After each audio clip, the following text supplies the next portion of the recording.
नमस्कार, मैं डॉक्टर अरुण शाह, शिशु रोग विशेषज्ञ बोल रहा हूं।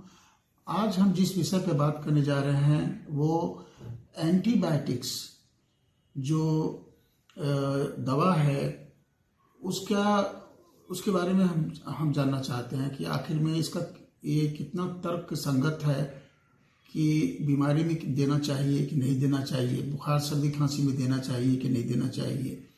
क्योंकि जब भी कोई बीमार पड़ता है, घर में बच्चे बीमार पड़ते हैं, बड़े बीमार पड़ते हैं, तो ज़्यादातर देखा गया है कि एंटीबायोटिक्स का यूज होता है। तो हम ये बताना चाहेंगे कि एंटीबायोटिक का कितना तर्क संगत है, कितना रेशनल है, देना चाहिए कि नहीं देना चाहिए, कब देना चाहिए, खुद से खाना चाहिए कि नहीं खाना चाहिए, क्या इसके साइड इफेक्ट हैं, क्या इसके गंभीर परिणाम हो सकते हैं। इसकी जानकारी हम आपको देंगे। सबसे पहले हम बताएंगे आपको कि एंटीबायोटिक क्या होता है। एंटीबायोटिक्स इनफैक्ट क्या है कि वो एंटीबैक्टीरियल सब्सटेंसेज होते हैं। ये मतलब कि बैक्टीरिया जो कीटाणु है, जर्म्स है, उसके संक्रमण के विरुद्ध उसको बचाने में, प्रिवेंशन में और उसके ट्रीटमेंट में, मतलब उसको लड़ने और उसको खत्म करने के लिए एंटीबायोटिक है। हर बीमारी के लिए अलग अलग एंटीबायोटिक होता है। टीबी का अलग है, टाइफाइड का अलग है, कॉलरा का अलग है, तो मेनिंजाइटिस का अलग है, सेप्टिसीमिया का अलग है, सेलुलाइटिस का अलग है। तो एंटीबायोटिक्स बहुत तरह के होते हैं और बैक्टीरिया भी बहुत तरह के होते हैं। Bacteria gram positive, gram negative, aerobic, anaerobic bacteria. तो ये डिपेंड करता है कि कौन सा इन्फेक्शन है, कहाँ का इन्फेक्शन है, कहाँ का संक्रमण है। तो एंटीबायोटिक्स का, जिसको हम लोग कहते हैं कि जीवाणुनाशक औषधि, और वो खास करके बैक्टीरियल संक्रमण के विरुद्ध।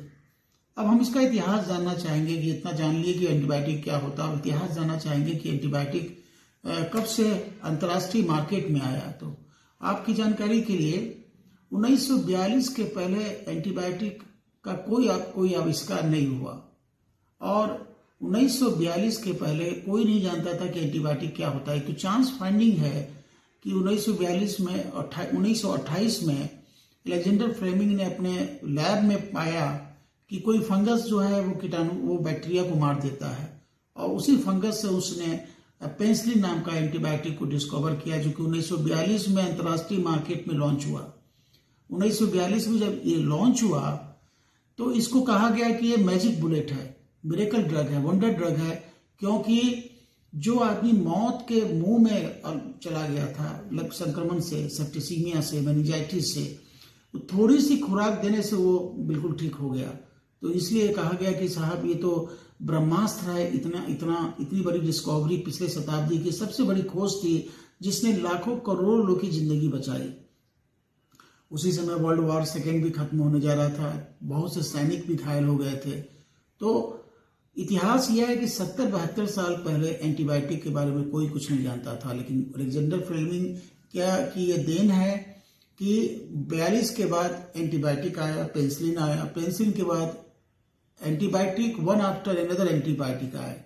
यानी बहुत तरह के एंटीबायोटिक, बहुत तरह का ग्रुप के एंटीबायोटिक आए। सल्फोनामाइड्स आए, टेट्रासाइक्लिन्स आए, क्लोरोफेनिकल्स आए, क्लोरोकिनोलोन्स आए, सिफलोस्पोरिन्स आए, मतलब कि इतने तरह के, मतलब कि एंटीबायोटिक्स वन आफ्टर अनदर, हर 2 साल 4 साल पर एंटीबायोटिक आते गए, और डिफरेंट बीमारी में इसको दिया जाने लगा।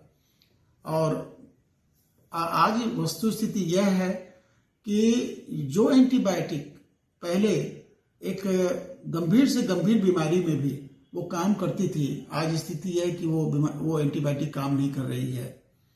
तो ऐसी क्या वजह हो गई कि जो एंटीबायोटिक पहले इफेक्टिव थी गंभीर बीमारियों में भी, उसमें आज की तारीख में ज्यादातर एंटीबायोटिक जो है वो बिल्कुल ही काम नहीं कर रहा है। और आज विश्व स्वास्थ्य संगठन के अनुसार पूरी दुनिया में प्रति वर्ष 7 लाख से ज्यादा लोग इसलिए मर जाते हैं क्योंकि एंटीबायोटिक काम नहीं करता, और वो सफर करते हैं एंटी माइक्रोबियल रेजिस्टेंस या सुपर बग्स जिसको कहते हैं। सुपर बग्स वो बैक्टीरिया है जो किसी भी एंटीबायोटिक से नहीं उसकी वो रिस्पॉन्ड करता है। तो ऐसी स्थिति आई कैसे? ऐसी स्थिति आने के पीछे क्या कारण है? ऐसी स्थिति इसलिए आई कि जब 1942 के बाद जब एंटीबायोटिक्स का जब लॉन्च हुआ तो एंटीबायोटिक को लोगों ने बहुत बुरी तरह से मिसयूज करना शुरू कर दिया। ऐसा मिसयूज हुआ कि लोग बात बात पर एंटीबायोटिक खिलाने लगे और धीरे धीरे मतलब कि नतीजा यह हुआ कि बैक्टीरिया जो है वो मतलब कि अपने अपने अपने इस फिजिकल और इस फंक्शनल स्ट्रक्चर को के स्वरूप को बदल करके वो एंटीबायोटिक के विरुद्ध में सरवाइव करने की उसकी क्षमता रह गई। और इसकी वजह हम लोग खुद है कि हम लोगों ने ओवर यूज किया, इंजुडिशियस यूज किया, इनडिस्क्रिमिनेट यूज किया, एक्सेसिव यूज किया, अंडर यूज किया।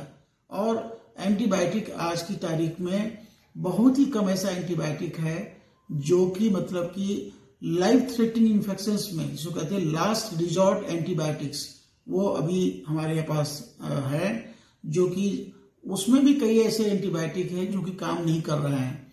स्थिति काफी गंभीर है। मतलब पूरी दुनिया में लोग एंटीबायोटिक होने के बावजूद भी बैक्टीरियल संक्रमण से लोग मर रहे हैं। और इसका कारण हम सभी, हमारी कलेक्टिव रिस्पॉन्सिबिलिटी है कि हम लोगों ने एंटीबायोटिक्स जो कि शताब्दी की सबसे बड़ी देन थी उसके महत्व को, उसके चमत्कारिक महत्व को हम लोग ठीक से समझ नहीं पाए और हम लोगों ने उसको ओवर यूज किया, मिसयूज किया। अब हम जानना चाहते हैं कि आखिर में अगर ये मिसयूज हुआ है तो कैसे हुआ। मिसयूज किसको कहते हैं? मिसयूज कहते हैं उसको कि जब एंटीबायोटिक की आपको जरूरत नहीं है। जैसे सर्दी खांसी बुखार है, जैसे आपको किसी को कोल्ड डायरिया है, जैसे किसी को स्किन में इन्फेक्शन हो गया, जैसे किसी की नाक बह रही हो, किसी को गले में दर्द हो, तो एंटीबायोटिक की जरूरत नहीं होती क्योंकि सब वायरल इन्फेक्शन है। 80% से ज्यादा जो बीमार बच्चे पड़ते हैं, बड़े पड़ते हैं, वो वायरल इन्फेक्शन होता है। 10 से 15% जो होता है बैक्टीरियल इन्फेक्शन होते हैं, बाकी मलेरिया या डेंगू या अन्य बीमारी होती है। लेकिन 80% से ज्यादा लोग एंटीबायोटिक देते हैं, तो ये तो बिल्कुल तर्कसंगत नहीं है, बहुत ही इरेशनल है। इसलिए एंटीबायोटिक वहां देना जहां जरूरत नहीं है, जैसे वायरल इन्फेक्शन। एंटीबायोटिक सही मतलब कि आपने चयन नहीं किया कि भाई इस बीमारी में ये एंटीबायोटिक देना है, उसका डोजेस सही नहीं दिया आपने, एंटीबायोटिक का ड्यूरेशन आपने सही नहीं लिया। बहुत से लोग क्या है कि एंटीबायोटिक खाए 2 दिन 3 दिन में ठीक हो गया, डॉक्टर ने 7 दिन लिखा था, उसने लिया नहीं, पूरा कोर्स ही कंप्लीट नहीं किया। और इसका नतीजा यह होता है कि जो पूरी तरह से इन्फेक्शंस को, संक्रमण को खत्म हो जाना चाहिए, वो न खत्म होकर के जो बचे हुए जो बैक्टीरिया हैं, जो हार्मफुल बैक्टीरिया हैं, उसमें म्यूटेशंस के द्वारा वो रेजिस्टेंट बैक्टीरिया और सुपर बग्स बन जाते हैं, जो कि किसी भी एंटीबायोटिक से मतलब कि अपने आप को बचा लेते हैं। और यही कारण है कि आज की तारीख में हम काफी लाचार और बेबस हैं, क्योंकि नई एंटीबायोटिक्स, न्यूअर एंटीबायोटिक्स की पाइपलाइन बहुत सूख गई है। बहुत से एंटीबायोटिक इस समय मार्केट में नहीं आ रही है। हमारे पास लास्ट रिजॉर्ट एंटीबायोटिक्स जो कहते हैं कि दूसरा कोई रास्ता नहीं है, इसको सबसे ज्यादा गंभीर बीमारी है, इसको इन्फेक्शंस है, तो हमारे पास 3-4 ग्रुप की मेडिसिन बची है। आने वाले समय में भी शायद नया एंटीबायोटिक आएगा कि नहीं आएगा, ये कहना मुश्किल है कि कितना एंटीबायोटिक आएगा। तो जरूरत है कि आज एंटीबायोटिक जो हम मानव जाति को बचाया, हमें जरूरत है कि आज एंटीबायोटिक को हम बचाएं। और हमें जरूरत है कि धड़ल्ले से अंधाधुंध एंटीबायोटिक के इस्तेमाल पर हम अपने आप को कंट्रोल करें। तो ऐसा कैसे हो सकता है संभव? ये बिल्कुल संभव है अगर हम लोग इसके बारे में समझें। क्योंकि कई बार क्या होता है कि सबसे पहले तो जो हमें क्या करना चाहिए as a family member, as a परिवार के सदस्य अगर हम हैं, हमारे घर में कोई बीमार पड़ता है, बुखार सर्दी खांसी होता है, तो कभी भी एंटीबायोटिक अपने मन से नहीं खाना चाहिए। कभी भी आप किसी केमिस्ट के यहाँ जाकर के दवा मत खरीदिए कि हमको एंटीबायोटिक दे दो, 2 दिन का एंटीबायोटिक। केमिस्ट भी 2 दिन का एंटीबायोटिक दे देते हैं। 2 दिन में आप थोड़ा ठीक हो जाते हैं, आप उसके बाद उसको बंद कर देते हैं। आपने सही डोज में नहीं लिया, आपने चिकित्सक को नहीं दिखाया, आपने किसी क्वालिफाइड मेडिकल प्रैक्टिशनर्स को नहीं दिखाया कि आपके बच्चों को या आपके बड़े को एंटीबायोटिक की जरूरत है कि नहीं। और नतीजा यह होता है कि यही एंटीबायोटिक एंटीमाइक्रोबियल रेजिस्टेंस का जन्म होता है। इसलिए किसी भी हालत में अपने मन से दवा न ले, केमिस्ट से दवा नहीं लें, डॉक्टर जितनी दवा आपको प्रिस्क्राइब करते हैं, जितने दिन की उतनी दवा आप खाएं, जितने अंतराल पर लिखते हैं उतने अंतराल पर खाएं, और इस बात का भी ध्यान रखें कि पूरा का पूरा कोर्स कंप्लीट होना चाहिए एंटीबायोटिक का, ताकि शरीर से सारे जो हार्मफुल बैक्टीरिया है उनका खात्मा हो जाए, तभी जाकर के हमारे शरीर से वो संक्रमण खत्म होगा। दूसरा जो हम ये कहना चाहेंगे कि एंटीबायोटिक जो है का मिसयूज सिंचाई में, खेती में, और वो जो मांस खाने वाले जो हम लोग, जो जानवर जिनका मांस खाया जाता है, उसके मतलब की ग्रोथ में भी यूज किया जाता है, बहुत ज्यादा यूज किया जाता है। टन्स का टन्स एंटीबायोटिक जो है एग्रीकल्चर सेक्टर्स में, एनिमल हस्बेंड्री या लाइव स्टॉक में यूज में आता है। सरकार को इस बात पर विशेष मतलब कि कानून बनाना पड़ेगा कि एंटीबायोटिक का इस तरह से मिसयूज नहीं होना चाहिए, क्योंकि देखा गया है कि लो डोज में एग्रीकल्चर में या मतलब कि एनिमल हस्बेंड्री में अगर जो एंटीबायोटिक लोग देते हैं ताकि कि जानवर जो है मोटा ताजा हो जाए, उसका ग्रोथ हो जाए, तो उसकी वजह से एंटीमाइक्रोबियल रेजिस्टेंस होता है। और अंतिम बात जो हम कहना चाहेंगे कि हम चिकित्सक जितने लोग हैं वो भी अपने आप पर नियंत्रण रखें, क्योंकि हमें एंटीबायोटिक कब देना है, किस हालात में देना है, मरीज को समय दें, देखें, काउंसलिंग करें और अपने आप से पूछें कि क्या एंटीबायोटिक देना इस बच्चे को जरूरी है, क्या हम रुक सकते हैं 3-4 दिन बिना एंटीबायोटिक के। जब ये हमें लगता है कि ये जो बिना एंटीबायोटिक के भी ठीक हो सकता है 3 से 4 दिन में, तो हम अपने मरीज को बोलते हैं 3 से 4 दिन तुम रुक जाओ, तुम सिर्फ पैरासीटामोल खाओ, घरेलू उपचार करो। और आप विश्वास नहीं कीजिएगा कि ज्यादातर मरीज 4 दिन के बाद लौटता है, कहता है मेरा बच्चा ठीक हो गया। तो एंटीबायोटिक का तर्क संगत मतलब कि उपयोग करना है, और इसलिए डॉक्टर्स भी अपने आप ओवर मेडिकेट नहीं करें, एंटीबायोटिक का तर्क संगत यूज करें, प्रिस्क्राइब करें, क्योंकि वो जो लिखेंगे तो पेशेंट तो लेंगे ही दवा, पेशेंट खाएंगे भी, और पेशेंट उसको फॉलो भी करेंगे।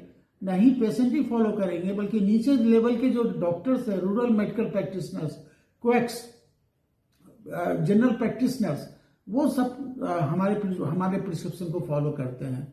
इसलिए हम लोग भी अपने आप को, जो हमारा भारत सरकार का जो एक गाइडलाइंस है, वो जो गाइडलाइंस है और नेशनल जो गाइडलाइंस है और उसका प्रोटोकॉल बना हुआ है, हर बीमारी में कब आपको कौन सा एंटीबायोटिक देना है, वो नेशनल जो टेक्निकल एडवाइजरी ग्रुप है उसने जो दिया है उसको हम फॉलो करें कि हाँ, अगर म्यादी बुखार है तो उसमें फर्स्ट लाइन ऑफ ट्रीटमेंट क्या है, अगर बैसिलरी डिसेंट्री है तो उसमें फर्स्ट लाइन ऑफ ट्रीटमेंट क्या है, अगर ट्यूबरक्लोसिस है तो उसमें फर्स्ट लाइन ऑफ ट्रीटमेंट क्या है, कितनी डोजेस देनी है, कितने ड्यूरेशन तक देनी है। तो चिकित्सक भी हम चिकित्सक भी अपने आप को एंटीबायोटिक देने के मामले में अपने आप को बिल्कुल कोशिश करें कि हम कम से कम, जैसे हम कहते हैं कि ink before you think before you ink, think before you ink, लिखने के पहले 2 बार 3 बार स्वयं से पूछे क्या एंटीबायोटिक जरूरी है। इसलिए आम आदमी हम सबको मिल करके जो कहते हैं एंटीमाइक्रोबियल स्टेवॉर्डशिप, अगर हम कोशिश करेंगे तो आने वाले समय में हम एंटीबायोटिक को बचा पाएंगे, और एंटीबायोटिक को अगर हम नहीं बचा पाए तो इसके गंभीर परिणाम होने जा रहे हैं, क्योंकि 2025 तक विश्व स्वास्थ्य संगठन ने ये फोरकास्ट किया है कि 2025 तक अगर स्थिति पर कंट्रोल नहीं किया गया तो 5 करोड़ से ज्यादा प्रति वर्ष लोग मरेंगे सिर्फ एंटीमाइक्रोबियल रेजिस्टेंस से। इसलिए मैं आप सभी लोगों से गुजारिश करता हूं कि एंटीबायोटिक्स के बारे में इतनी बड़ी जानकारी मैंने आपको दी है, और आप लोग इसके बारे में सावधानी बरतें, अपने खुद से दवा नहीं खाएं, कभी भी दवा का कोर्स पूरा आधा नहीं करें, पूरा करें, ड्यूरेशन पूरा करें, अंतराल पर लें, डॉक्टर से बात करें, डॉक्टर से संपर्क में रहें, और बिना उसके संपर्क में आप खुद से डॉक्टर बनने की कोशिश नहीं करें। धन्यवाद।